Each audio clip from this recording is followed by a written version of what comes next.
নমস্কার বন্ধুরা, আশা করি আপনারা সবাই খুব খুব ভালো আছেন, সুস্থ আছেন। আজ নতুন একটা দিনে বিদেশে বংকন্যার নতুন আরো একটা ব্লগে আপনাদের সবাইকে অনেক অনেক স্বাগত জানালাম।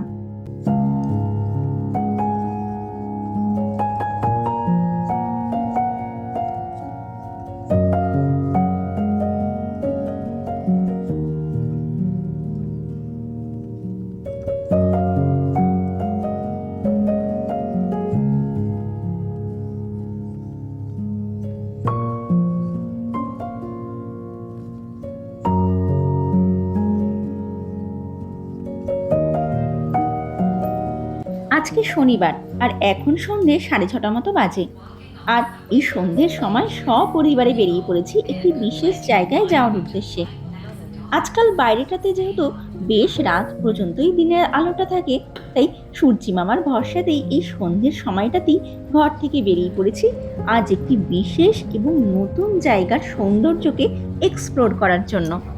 আর আজ আমরা যে জায়গাটাতে যাচ্ছি সেই জায়গাটাতে যাওয়ার জন্য প্রথমে একটা ট্রেন ধরতে লাগবে, আর ট্রেন থেকে নেমে নিতে হবে একটা স্ট্রিট কার। আর স্ট্রিট কার থেকে নেমে 10-15 মিনিটের হাঁটা পথ, এবং তারপরেই পৌঁছে যাব আমাদের আজকের ডেস্টিনেশনে। দেখুন, এইদিকে ট্রেন চলে এসেছে। চলুন আগে ট্রেনে উঠে পড়ি, তারপর বাকি গল্প আপনাদের সাথে বাকি পথটুকুতে যেতে যেতে করব। আর আজ যে জায়গাটাতে যাচ্ছি সেখানে পৌঁছাতে মোটামুটি 1 ঘন্টার কাছাকাছি সময় তো লেগেই যাবে। অর্থাৎ আজ যে জায়গাটাতে যাওয়ার উদ্দেশ্যে আমরা ঘর থেকে বেরিয়েছি, মোটামুটি সেখানে পৌঁছাতে পৌঁছাতে 7:30 পৌনে 8টা মতো বাজবে। এইদিকে আমরা ট্রেন থেকে নেমে পড়েছি, আর ট্রেন থেকে নেমে এখন স্ট্রিট কারে ওঠার জন্য অপেক্ষা করছি। ট্রেনে করে আমরা মোটামুটি অলরেডি 35 মিনিটের মতো যাত্রা শেষ করে ফেলেছি। এখন এই স্ট্রিট কারে উঠে পড়লে আজকের গন্তব্যস্থলে পৌঁছানোর বাকি যাত্রাপথটুকু শেষ হবে। আজকে যে জায়গাটাতে যাচ্ছি সেই জায়গাটাতে পৌঁছানোর জন্য এই স্ট্রিট কারে উঠে আরও মোটামুটি 20 মিনিটের মতো পথ যেতে লাগবে। এই যে স্ট্রিট কারে উঠেও পড়েছি। আমাদের দেশে আমরা যে গাড়িগুলোকে ট্রাম গাড়ি বলে থাকি না, ক্যানাডার এই স্ট্রিট কারগুলো হচ্ছে কিন্তু ঠিক সেই রকমই একটা গাড়ি। মানে মেইন রাস্তাগুলোর ঠিক মাঝখান দিয়ে এই গাড়িগুলো যাতায়াতের জন্য একটা লাইন করে দেওয়া রয়েছে, আর এই গাড়িগুলো সেই লাইন ধরে ধরে প্যাসেঞ্জার নিয়ে রাস্তার মাঝখান দিয়ে যাতায়াত করে। তবে হ্যাঁ, আমাদের দেশের ট্রাম গাড়িগুলোর থেকে কিন্তু ক্যানাডার এই ট্রাম গাড়িগুলো একটু বেশি উন্নত ধরনের। আর জানেন, ক্যানাডার বাস এবং স্ট্রিট কারগুলো বাইরে থেকে দেখতে অনেকটা একই রকম দেখতে লাগে। তবে এই দুটো গাড়ির রুট এবং ভেতরে ঢুকলেই বাস এবং স্ট্রিট কারের পার্থক্যটা বোঝা যায়। তবে দেশের ট্রাম গাড়ি হোক বা ক্যানাডার এই স্ট্রিট কার, আমার কিন্তু দুটো গাড়ি চড়তে একই রকম এবং বেশ মজা লাগে। চলুন এখন এই স্ট্রিট কারের বড় বড় জানলাগুলো দিয়ে আমার সাথে সাথে আপনারাও চারপাশের মনোরম পরিবেশের সৌন্দর্যটা উপভোগ করুন। কারণ এখন আমরা যে জায়গাটা দিয়ে যাচ্ছি এই জায়গাটাকে বলা হয় টরন্টো ডাউনটাউন। এবং সত্যি কথা বলতে এই জায়গাটাই হচ্ছে পুরো টরন্টো শহরের প্রাণকেন্দ্র। অর্থাৎ এই পুরো টরন্টো শহরের মধ্যে একমাত্র এই জায়গাটাতে দিনে রাতে বা বছরের যে কোনো ঋতুতে যখনই আসবেন না কেন দেখতে পাওয়া যায় একদম জাঁকজমকপূর্ণ, হ্যাঁ বলতে পারেন অনেকটা ওই আমাদের দেশের বিয়ে বাড়িগুলোতে বা দুর্গাপুজোর সময় যেরকম পরিবেশ দেখতে পাওয়া যায় ঠিক ওই রকমই একটা পরিবেশ নজরে পড়ে। আর তার কারণ একটাই, আর সেটা হচ্ছে এই টরন্টো ডাউনটাউনে রয়েছে দেখার মতো এবং মন কেড়ে নেওয়ার মতো বেশ কিছু সুন্দর সুন্দর জায়গা। তাই স্বাভাবিকভাবেই এই টরন্টো ডাউনটাউনের দিকে আসলে সারাটা বছরই স্থানীয় মানুষজনের সাথে সাথে প্রচুর ভিজিটার্সদের মুখও দেখতে পাওয়া যায়। আর আজ আমরা যে জায়গাটার উদ্দেশ্যে ঘর থেকে বেরিয়েছি সেই জায়গাটাও কিন্তু এই টরন্টো ডাউনটাউনের মধ্যেই পড়ে।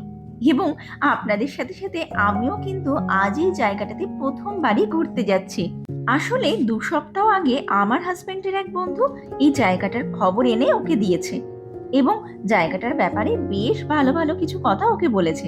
এবং সেই সব শুনে আমার হাজবেন্ড নিজে একবার ভালোভাবে যাচাই করে নেওয়ার জন্য গুগলে গিয়ে সার্চ দিয়ে দেখতে পায় জায়গাটার রেটিংস লেখা রয়েছে 4.8, এবং তার সাথে সাথে বেশ ভালো ভালো কিছু ছবি এবং কিছু রিভিউ দেওয়া ছিল। আর ব্যাস সেই সব দেখেই গত 2 সপ্তাহ ধরেই আমাদের প্ল্যান চলছিল কবে এই জায়গাটাতে একটু ঘুরতে যাওয়া যেতে পারে। এবং গত 10-15 দিনের পরিকল্পনার পর শেষ পর্যন্ত আজ দুপুরবেলার দিকে সিদ্ধান্ত নিয়েই নিলাম যে আজকে যেভাবেই হোক এই জায়গাটাতে গিয়ে ঘুরে আসবই। তবে যেটা হয় আর কি এইসব দেশে, উইকেন্ড মানে ঘুরতে যাওয়ার প্ল্যানের সাথে সাথে প্ল্যান করে রাখতে লাগে যে যে সমস্ত কাজগুলো পুরো সপ্তাহে শেষ করে ওঠা হয়নি সেই সমস্ত কাজগুলো শনি এবং রবিবার করলে কোনটা কোন দিন সারবো। তাই যথারীতি সকাল থেকে ঘরের নানা রকম কাজ সেরে এবং মেয়ের টিউশন ক্লাস শেষ করে বেরোতে বেরোতে সন্ধ্যে 6:30 মতো বেজে গেল। এখন দেখা যাক এই সন্ধ্যের সময় ওই জায়গাটাতে পৌঁছে কতটা কি ঘুরে দেখতে পারি। তবে আজ যেহেতু বাইরের পরিবেশটা বেশ রোদ ঝলমলে, তার উপরে তো এখন 8:30-9টার আগে সূর্য অস্ত হয় না, তাই চান্স আছে জায়গাটাতে পৌঁছে বেশ কিছুটা হলেও ঘুরে দেখে নিতে পারবো।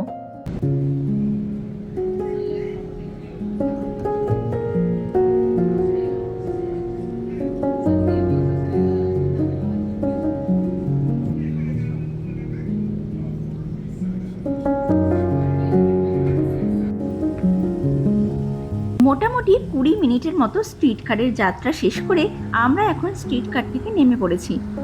এখন এখান থেকে 10-12 মিনিটের মতো হাঁটা পথ, আর ব্যাস তারপরেই পৌঁছে যাব আমাদের আজকের গন্তব্যস্থলে। আর এই লেখাটা দেখে তো বুঝতেই পাচ্ছেন যে এটা ক্যানাডিয়ান ন্যাশনাল এক্সিবিশনের গেট, যেটা প্রত্যেক বছর বসে যে মেলাটা সিএনইউ, ওই মেলাটার গেটটা। তো এটা হচ্ছে এন্ট্রান্স গেট, যে মেলাটাতে আমরা আসি। গত বছর আপনাদেরকে সাথে করে নিয়ে এসেছিলাম মেলাটাতে, কিন্তু গেটটা দেখানো হয়নি। এত বড় মেলাটা বসে এখানে যে পুরোটা ঘুরে কভারও করা যায় না একদিনে। তো আজকে যে জায়গাটায় ঘুরতে এসেছি মোটামুটি এই জায়গাটার সামনাসামনি হচ্ছে ওই জায়গাটা।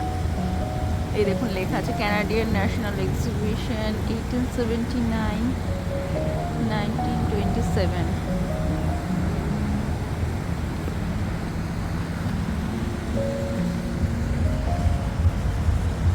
ভীষণ সুন্দর জায়গাটা। মানে আমরা গত 2-3 বছর সিএনই মেলাটাতে এসেছি। হ্যাঁ 3 বছর, 2 বছর বা 3 বছর হবে গত বছর, তার আগের বছর, 2 বছর আমরা এসেছি। বাট এই জায়গাটা আমরা আসিনি, মানে গেটটার সামনেটা আমরা কখনো আসিনি। আর এই তবে জায়গাটা আমরা পুরোটা ঘুরেছি। এটা ডাউনটাউন সাইটেই পড়ে, টরন্টো ডাউনটাউন সাইট, এবং জায়গাটা ভীষণ সুন্দর। যেটা হয় অবভিয়াস যে ডাউনটাউন সাইট মানে সুন্দরই অবশ্যই, মানে একদম ছবির মতো রাস্তাঘাট, ছবির মতো সাজানো গোছানো সব জায়গা, একদম ভীষণ সুন্দর। গেটটা তো বিশাল বড়। সো আমরা পৌঁছে গেছি যে জায়গাটার উদ্দেশ্যে ঘর থেকে বেরিয়েছিলাম। মোটামুটি পৌঁছাতে এখানে 45 মিনিট মতো লাগলো সময়। একটা ট্রেন আর একটা স্ট্রিট কার নিতে হয়েছে এখানে পৌঁছানোর জন্য। আর ট্রেন আর ট্রেনেই সময়টা বেশি লেগেছে, স্ট্রিট কারে ওই 15 মিনিট মতো লাগলো এখানে পৌঁছাতে। তবে এতক্ষণে জার্নি করে এসে যে জায়গাটায় পৌঁছেছি মনে হচ্ছে জার্নিটা সার্থক হয়েছে। মানে জায়গাটা এতই সুন্দর, খুব সুন্দর জায়গা একটা পৌঁছে গেছি। অলরেডি আমরা পৌঁছেও গেছি সেই জায়গাটায়। তো আমি আপনাদেরকে ব্যাক ক্যামেরা করে সেটা দেখাবো। তো অলরেডি কিছুটা দেখুন তো ভালো করে আমি ব্যাক ক্যামেরা করে জায়গাটা দেখাবো পুরো সুন্দর করে। তো পৌঁছে তো গেছি, আর ঘড়িতে মোটামুটি এখন কিন্তু 7:45 মতো বাজে, 7:45। কিন্তু বাইরে যথেষ্ট ভালো আলো এখন, তো এর জন্য একটু এখন ঘর থেকে যদি লেট করেও বেরোনো হয় কোনো অসুবিধা হয় না, কারণ মোটামুটি 8:30-9টা অবধি বাইরে সুন্দর আলো থাকে। যদি ওয়েদার ভালো থাকে, যদি মেঘলা আকাশ থাকে তো সেদিন তো 7:30-7:30 মধ্যেই অন্ধকার, মানে 7টার মধ্যেই অন্ধকার হয়ে যায় যদি মেঘলা আকাশ থাকে। আর যদি আকাশ পরিষ্কার থাকে, সানি ডে থাকে, যেটা আজকে সকাল থেকে মেঘলা ছিল, কিন্তু বেলার দিকে মানে পরে ওই 4টের দিকে গিয়ে স্কাই ক্লিয়ার হয়ে গেছে, মেঘলা ভাবটা কেটে গেছিলো, পুরো সানি হয়ে গেছিলো। তো সেই কারণে হাজব্যান্ডও বললো চলো বেরিয়ে আসি, ঘুরে আসি। তো আর এই জায়গাটায় যে আমি এসেছি, আমি কিন্তু আজ প্রথমবার। আমি গত 4-5 বছরে টরন্টোর অনেক জায়গা ঘুরেছি, মানে আমরা সবাই মানে টরন্টোর এদিক ওদিক যা আছে কোনা কাঞ্চি এদিক ওদিক যত জায়গা আছে আমরা ঘুরেছি, কিন্তু এই জায়গাটা কিন্তু আমিও আজ প্রথমবার। মানে জায়গাটা আমি আস্তে আস্তে আপনাদের কাছে পুরোটা দেখাবো। তো আমি একটু বলিনি, তো আমি কিন্তু আজ প্রথমবার, এবং ওই যে বললাম যে হ্যাঁ 45 মিনিটের জার্নি করাটা সার্থক হয়েছে। মনে হচ্ছে হ্যাঁ ঠিক আছে, এসেছি, ভালো সুন্দর জায়গা, নতুন একটা জায়গা দেখলাম, ভালো লাগছে জায়গাটা, এমন না ডিসঅ্যাপয়েন্ট হয়েছি জায়গাটায় এসে। আর এর সব থেকে বড় কৃতিত্ব যেটা যায় সেটা হচ্ছে আমার হাজব্যান্ডের ওপরেই দেওয়া উচিত, কারণ ওই এই জায়গাটা আবিষ্কার করেছে। মানে ওই সাডেনলি বললো এমন একটা প্লেস আছে যেখানে জায়গাটা তোমার ভালো লাগবে, খুব সুন্দর নিরিবিলি জায়গা, তো গেলে যেতে পারো, দেখো আমি দেখেছি একটা বেশ সুন্দর জায়গা আছে। আমি বললাম চলো, উইকেন্ডে একটু ঘুরেও আসা যাবে, অনেকদিন বেরোনোও হয় না কোথাও। তো আসার পর বেশ ভালো লাগছে। জায়গাটা কিন্তু টরন্টো ডাউনটাউনের মধ্যে, যেটা আমি আগেও আপনাদের আসার পথে দেখিয়েছি, এটা ডাউনটাউন সাইডে। তো দাঁড়ান, এবারে আমি একটু আপনাদেরকে ক্যামেরাটা একটু ভালো করে ঘুরিয়ে দেখাই, আমার মুখের ওপর থেকে ক্যামেরার ফোকাসটা সরিয়ে দিই, আর অরিজিনালি যে জায়গাটা এসেছি সেই জায়গাটা একটু আপনাদের ভালো করে দেখাই। জায়গাটা খুব ভালোই লাগছে এসে, তবে একটু প্রবলেম হচ্ছে আমার, কারণ আমার ঠান্ডা লাগছে। এক তো লেক সাইডে, মানে সামনে পুরো জল, ওই যে দেখতে পাচ্ছেন লেকের সাইডে, আর টেম্পারেচার 20 ডিগ্রি আজকে দেখে বেরিয়েছি, 20-22 ডিগ্রি বাইরে, কিন্তু যাই না কেন আমার হাত ঠান্ডা হয়ে আসছে রীতিমতো, ঠান্ডাও লাগছে। কিন্তু এখানকার মানুষদের কাছে কিন্তু মনে হচ্ছে অলরেডি সামার, এদের ড্রেস যেরকম যা পড়েছে রীতিমতো মনে হচ্ছে 40 ডিগ্রি 35-40 ডিগ্রি টেম্পারেচার হয়ে গেছে এখানে। আর মানে হেভি গরম, মানে সব শর্ট ড্রেস পরে বেরিয়ে গেছে অনেকেই, মানে 80%ই শর্ট ড্রেস পরা। কিছু কিছু মানুষ আছে যারা আমার মতো একটু হুডি পরেছে বা হালকা একটা কার্ডিগান সোয়েটার গায়ে দিয়েছে, কিন্তু আমি হুডি পরে এসেছি। মনে হচ্ছে আমার হালকা একটা জ্যাকেট নিয়ে আসা দরকার ছিল, কারণ ঠান্ডা লাগছে। তো যাই হোক, এবার গল্প হয়েছে, এবার আপনাদেরকে দেখাই যে জায়গাটা এসেছি। অলরেডি কিছুটা দেখে নিয়েছেন আমার ব্যাকে, যে সুন্দর গ্রিনারি একটা পরিবেশ, সবুজ, আর সামনে লেক। তো আপনাদের ব্যাক ক্যামেরা করে এবার দেখাই আস্তে আস্তে, চলুন। So this is the place যেখানে আমরা আজকে এসেছি। So this is the place.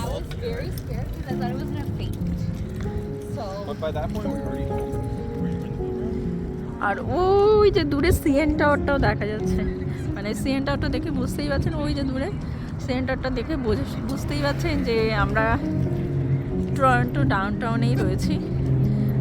তো এই হচ্ছে এখানকার সিনারি, ভেরি বিউটিফুল, খুব শান্ত একটা পরিবেশ। কিন্তু যেহেতু লেক সাইডে, আমি যেটা বললাম, আমার তো একটু ঠান্ডা লাগছে, খুব সুন্দর।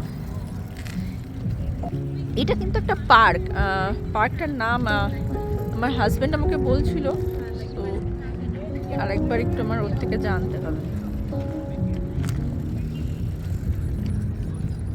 বিউটিফুল, আমার মনে হচ্ছে সানসেটের সময় জায়গাটা আরও বেশি সুন্দর লাগবে।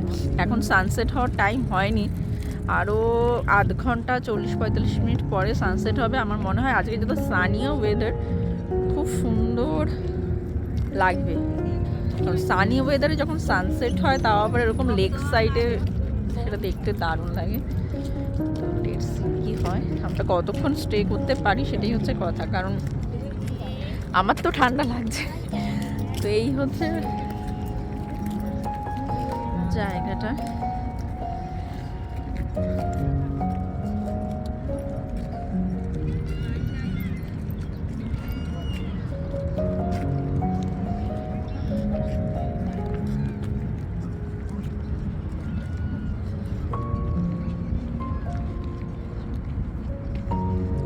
আর এখানকার মানুষদের তো শীত, গ্রীষ্ম, বর্ষা যাই হোক না কেন, এদের যে জগিং করার ব্যাপারটা থাকে, সেটা এদের কোনোভাবেই মিস করবে না। এখানে রাস্তাঘাটে বেরোলেই দেখা যায়, সামারে তো একটু বেশি দেখা যায়, কিন্তু উইন্টারেও দেখা যায়, মানে -10 ডিগ্রি, -20-25 ডিগ্রি টেম্পারেচারও দেখতে পাবেন রাস্তাঘাটে মানুষ জগিং করছে। তো এত এরা হেলথ কনসিয়াস, টাইমে খাওয়া, টাইমে জগিং করতে বেরিয়ে যাওয়া, টাইমে ঘুম সব আছে। আমরা বাঙালিরা এবং একটু উল্টোপাল্টা টাইমে সব করে ফেলি। তবে হ্যাঁ, সামার টাইমে এরাও কিন্তু খুব এনজয় করে, তখন এদের আর টাইমের কোনো খেয়াল থাকে না। এরা সামারটা খুব এনজয় করে, তখন লেট নাইটে ঘোরা খাওয়া সবই করে। তো এই আর কি, চলুন। আর যেরকমটা আমি আপনাদেরকে একটু আগেও বলেছিলাম যে গুগলে কিন্তু এই পার্কটার রেটিংস রয়েছে 4.8, অর্থাৎ বুঝতেই পারছেন পার্কটা কিন্তু সত্যিই খুব সুন্দর। তাই আপনাদের মধ্যে যারা এই টরন্টো শহরের আশেপাশে থাকেন, আপনারা কিন্তু চাইলে ডেফিনেটলি গরমের সময় যে কোনো একদিন এই পার্কটাতে এসে ঘুরে যেতে পারেন। আই এম শিওর আপনাদেরও খুবই ভালো লাগবে। যেখানে এসেছি সেই নামটা বড় বড় করে লেখা আছে, এই যে ট্রিলিয়াম পার্ক লেখা রয়েছে। তো আজকে যেখানে এসেছি এই পার্কটার নামই হচ্ছে ট্রিলিয়াম পার্ক। তো আজকে পার্কটা নাকি বেশ বড়ই, আমার হাজব্যান্ড যতটা বললো বেশ বড় পার্ক। তো চলুন আস্তে আস্তে যতটা কভার করা যায়, কারণ ঘড়িতে 8 o'clock। আমার হাজব্যান্ড তো কোথায় চলে গেছে, চলুন। তো বেশ কিছুটা জায়গা পার করে এখন আমরা অন্য আরেকটা দিকে চলে এসেছি। এটাও খুব সুন্দর, মানে যে লেকটা, সেই লেকটারই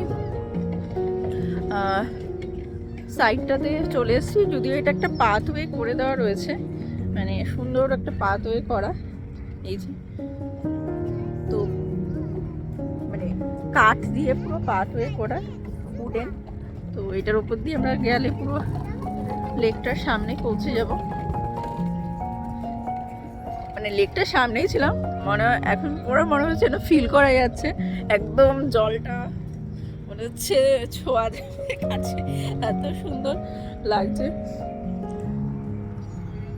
এই যে ভীষণ সুন্দর লাগছে, এটা দুলছে।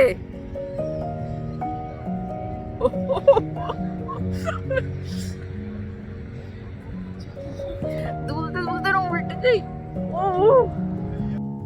দেখেছেন এই ট্রিলিয়াম পার্কের চারপাশটা এতটাই সুন্দর যে চারপাশটা তাকালে মনে হচ্ছে জানি কোনো এক চিত্রশিল্পীর তুলির টানে আঁকা একটি খুব সুন্দর সিনারি চোখের সামনে দেখছি, যে ছবিটার মধ্যে নেই কোনো রকম কোনো খামতি। সত্যি চারিদিকের পরিবেশটা এতটাই সুন্দর যে মনে হচ্ছে জানি ঘন্টার পর ঘন্টা এই জায়গাটাতে বসে অনায়াসেই কাটিয়ে দেওয়া যেতে পারে। শরীর মন চোখ দুটোতে কোনো রকম কোনো ক্লান্তি তো আসবেই না, উল্টে শরীর আর মন সব ক্লান্তি, অশান্তি, চিন্তা, দুশ্চিন্তা সব কিছু নিমেষের মধ্যে ভ্যানিশ হয়ে যাবে। এই ট্রিলিয়াম পার্কটা কিন্তু প্রত্যেক দিন সকাল 6টা থেকে রাত 11টা পর্যন্ত খোলা থাকে। আর এই পার্কটাতে ঢোকার জন্য কোনো রকম কোনো এন্ট্রি ফি কিন্তু দিতে লাগে না। আর এই পার্কটার খুব কাছেই কিন্তু রয়েছে একটা এয়ারপোর্ট। যদিও এটা কোনো ইন্টারন্যাশনাল এয়ারপোর্ট নয়, এটা টরন্টো সিটি এয়ারপোর্ট, এবং এয়ারপোর্টটার নাম হচ্ছে বিলি বিশপ টরন্টো সিটি এয়ারপোর্ট। এবং সেই জন্য কিন্তু এই পার্কটাতে ঘুরতে আসলে মাঝে মধ্যেই আকাশের বুকে উড়ে বেড়াতে দেখতে পাওয়া যায় যাত্রী বহনকারী বিমানগুলোকে। কোনো বিমান আকাশের বুক থেকে কাছের ওই এয়ারপোর্টটাতে এসে নেমে পড়ছে, আবার কোনো বিমান কাছের ওই এয়ারপোর্টটার থেকে যাত্রী নিয়ে ডানা মেলে আকাশের বুকে উঠে যাচ্ছে। টরন্টো শহরের ওয়াটার ফ্রন্টে অর্থাৎ অন্টারিও লেকের সামনে অবস্থিত এই পার্কটি স্থানীয় এবং দর্শনার্থী উভয়ের জন্যই কিন্তু একটি খুব সুন্দর ঘুরে বেড়ানোর জায়গা। জানেন, আজ আমরা যে এই ট্রিলিয়াম পার্কটাতে ঘুরতে এসেছি, এই জায়গাটা কিন্তু একসময় এত সুন্দরভাবে সাজানো গোছানো ছিল না। এই জায়গাটাকে কিছু বছর আগে পর্যন্ত ব্যবহার করা হতো টরন্টোর পার্কিং লট হিসাবে। 2017 সালে as part of the Ontario place revitalisation project এই জায়গাটাকে সুন্দরভাবে সাজিয়ে গুছিয়ে পার্ক বানিয়ে তোলা হয়েছে। অর্থাৎ 2017 সালে পার্কিং লটটা এখান থেকে সরিয়ে দিয়ে এই জায়গাটাকে সুন্দরভাবে সাজিয়ে তোলা হয় এবং এই জায়গাটিকে সুন্দরভাবে সাজিয়ে তোলার পর শুধু এই জায়গাটাকে একটা নতুন প্রাণ ফিরিয়ে দেওয়া হয়নি, এই জায়গাটাকে দেওয়া হয়েছে নতুন একটা নাম, অর্থাৎ ট্রিলিয়াম পার্ক। এবং এই ওয়াটার ফ্রন্টটাও পেয়েছে নতুন একটা জীবন, কারণ এই ওয়াটার ফ্রন্টটার সৌন্দর্যকে মানুষ যাতে আরো একটু ভালোভাবে উপভোগ করতে পারে, সেই জন্যই তো সাধারণ জনগণের জন্য এই 7.5 একরের পাবলিক পার্কটি তৈরি করা হয়েছে। এই পার্কটির ভেতরে ঘুরে বেড়ালে দেখতে পাওয়া যায় নানান রকমের গাছ এবং ফুল, এবং তার সাথে সাথে কানে ভেসে আসে এই লেকের জলের ঢেউয়ের আওয়াজ এবং নানা রকম পাখির কিচিরমিচির শব্দ। এছাড়াও এই পার্কটির এলাকা জুড়ে বিছিয়ে রাখা হয়েছে নানান রকমের শিলা বা পাথর, যা এই পার্কটির সৌন্দর্যকে আরো একটু দ্বিগুণ করে তুলেছে। এই পার্কটির অন্যতম আকর্ষণ হলো উইলিয়াম জি ডেভিস ট্রেল, অর্থাৎ যে পথটা দিয়ে আমরা এখন হেঁটে যাচ্ছি, এই পথটার নাম রাখা হয়েছে উইলিয়াম জি ডেভিস ট্রেল। এই ট্রেলটি হচ্ছে 1.5 কিলোমিটারের একটি পথ, এবং এই পথটির নাম যার নাম দিয়ে রাখা হয়েছে, অর্থাৎ উইলিয়াম জি ডেভিস, উনি ছিলেন একজন Canadian politician who served as the 18th premier of Ontario from 1971 to 1985।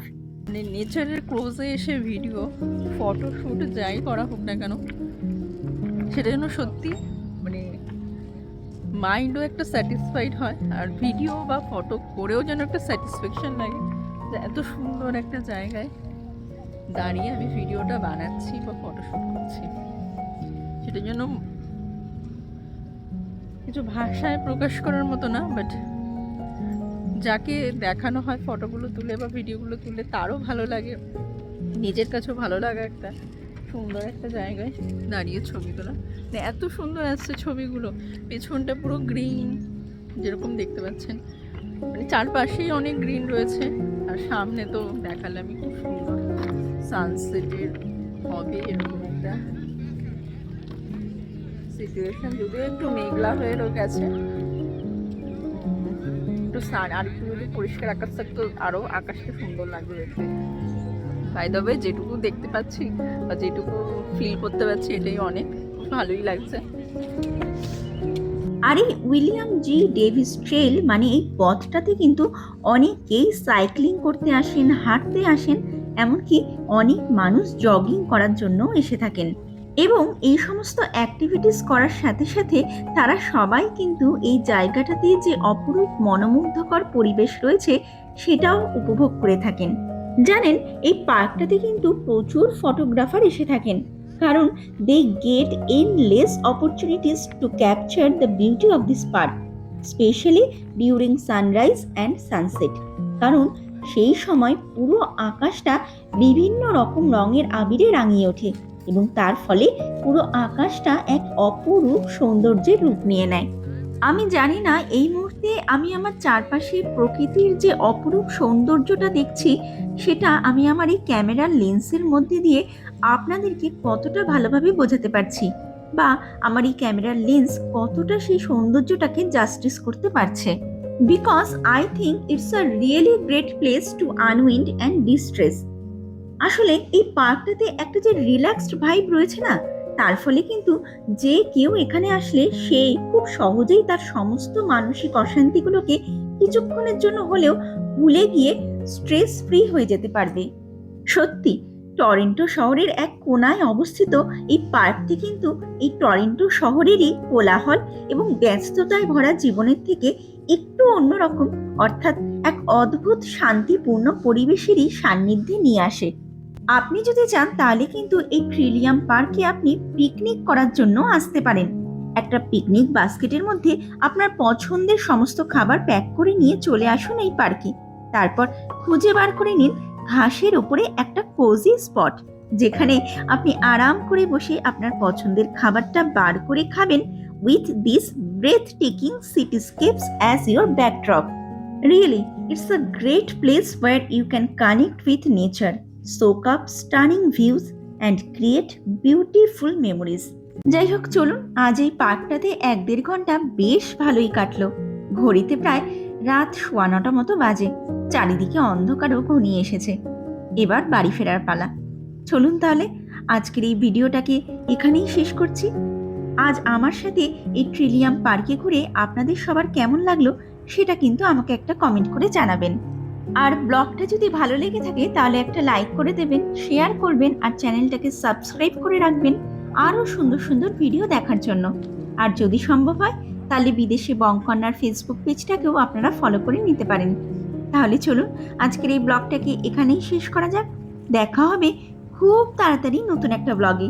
ততক্ষণ পর্যন্ত খুব খুব ভালো থাকবেন, সুস্থ থাকবেন।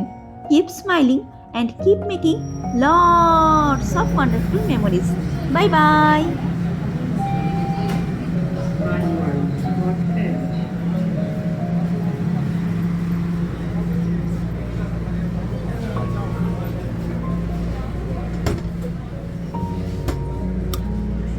Please stand clear of the doors.